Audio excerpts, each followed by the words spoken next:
My name is Jenni Batchelor. I'm Professor of 18th Century Studies at the University of Kent.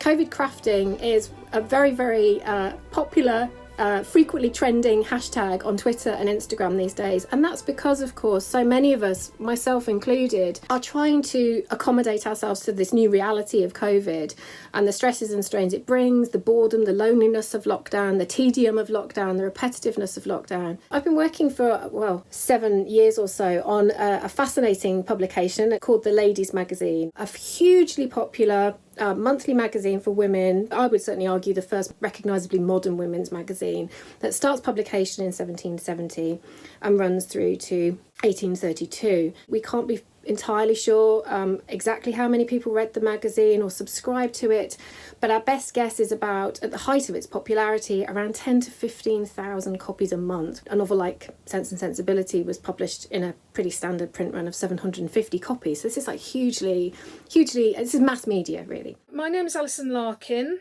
I'm an embroiderer. When Jenny posted pictures of the patterns that she had found in the Ladies Magazine, I pounced on them because this was real Georgian embroidery patterns. They were authentic patterns. What could I do with them? And we were talking about ideas about getting the patterns out there and how we might spread the word.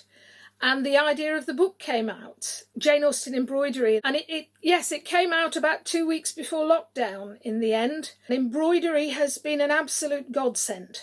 I know of a lot of friends in embroidery circles who have been using embroidery as a way of coping with lockdown. We've had some really wonderful responses to the projects in the books. We're finding that people are approaching the patterns now with creativity and flexibility. So one of my favourite examples recently is someone who, in the US, who has been taking some of the motifs from some of the patterns and putting them on COVID masks. Personalising their COVID mask with a Ladies Magazine pattern from 200 years ago. I mean, I absolutely love it. My name is Susan Bennett and I'm a headshot photographer based in St. Louis, Missouri.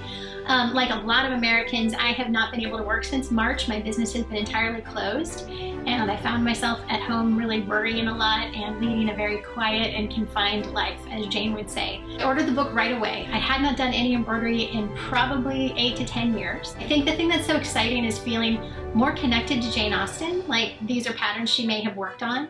And I really want to thank Jenny and Alison for doing the work to put this together in a format that we can use. I'd felt for a while that I wanted to create 3D embroidered flowers in pots, and one of the Ladies Magazine templates was perfect for an 18th century inspired pot for my embroidered paper poppies.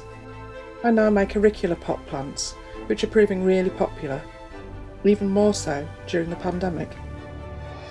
One of the wonderful things about needlework, about other forms of craft and about making is it feels like you're putting something together when the sands are shifting under your feet and things are breaking down. We're sort of making a new community around the magazine, this wonderful coming together of people who are making and recreating these patterns 200 or 250 years after their first publication right now, and I think that's just wonderful and very much in the spirit of the magazine itself.